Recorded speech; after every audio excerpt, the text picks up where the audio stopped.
Isang mapagpalang araw po sa ating lahat. Magandang araw at kiti po dyan sa mga silent viewers at solid supporters ng EDC. May galap shoutout po at kamusta po kayo?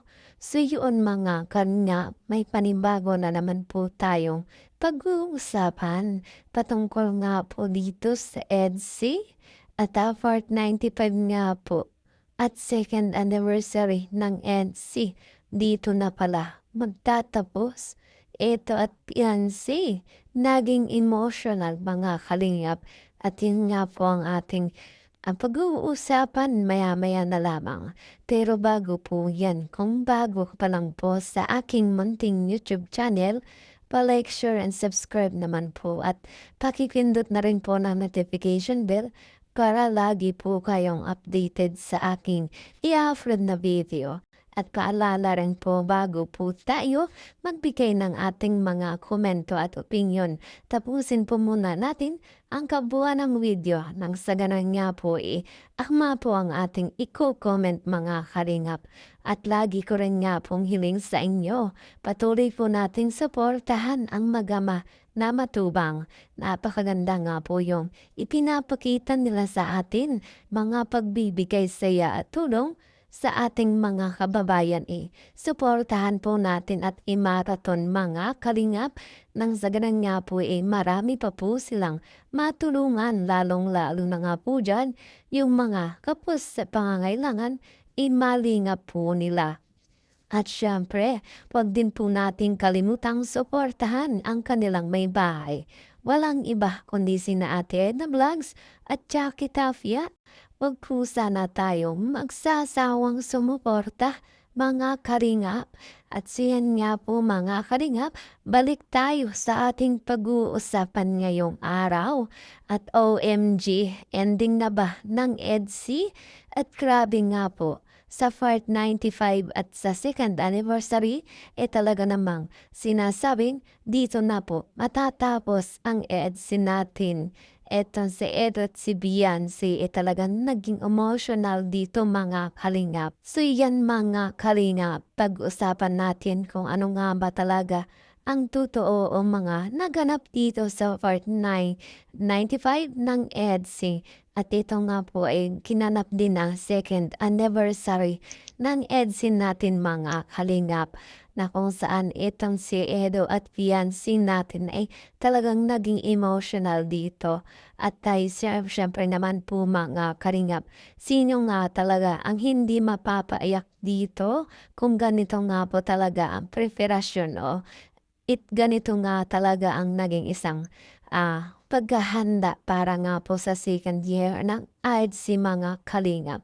At heto nga po, grabe lahat nga po talaga ay nagulat at nabigla dito sa mga kaganapan dahil sobrang nakakaiyak nga naman po talaga. At syempre, ay talagang nangibabaw pa rin yung kilig sa lahat mga kalingap. At syempre, hindi natin palagpasin o atin nga pong alamin kung bakit itong si Beyonce natin ay naging emotional mga kalingap.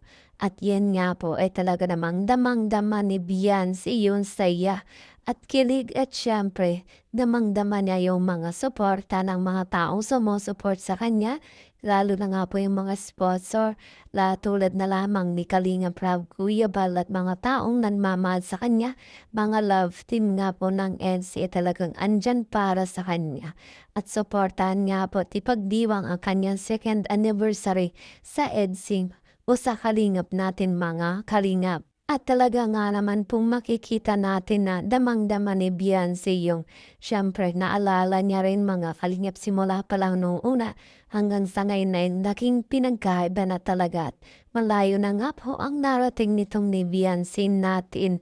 At syempre nakikita niya naman ngayon na talagang malayong malayo na siya sa dating Beyonce mga kalingap. At eto si Papa It's natin talagang napaluat damang-dama niya kung ano yung naramdaman ni Beyonce. Siyempre bilang magka-love team talagang hindi rin maiwasang magkaroon ng emotion dahil nga po dito nakikita niyang si Beyonce talagang napaluwa, napaiyak mga kalingap. Kung kaya Papa It's natin talagang nadala na din si emotion ni Beyonce natin. At sinasabing ang part 95 nga po ng EDSI ay doon na nga po nagtatapos.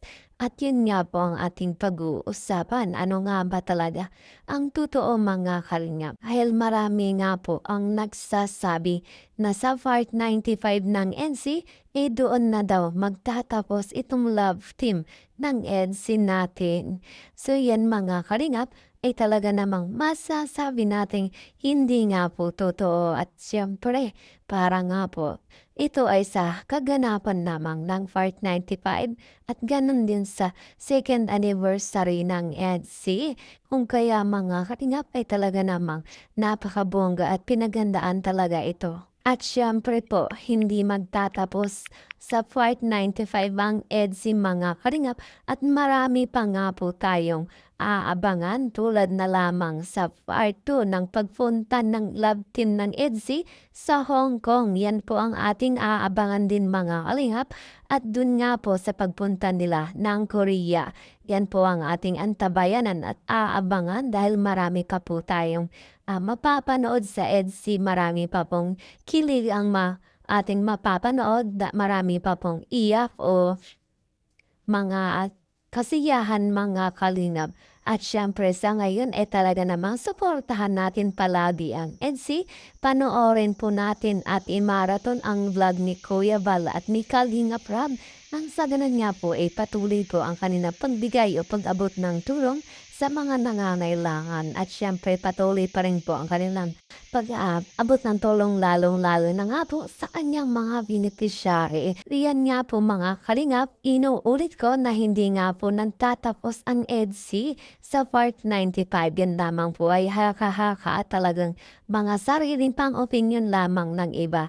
At syempre dahil nga po nakikita nila na talagang naging emotional at parang ending na rin nga po ng EDSI kung ating mapapanood mga kalingap. Sirado kasi. Patay kami na. Ano to? Honeymoon? Walang kaya.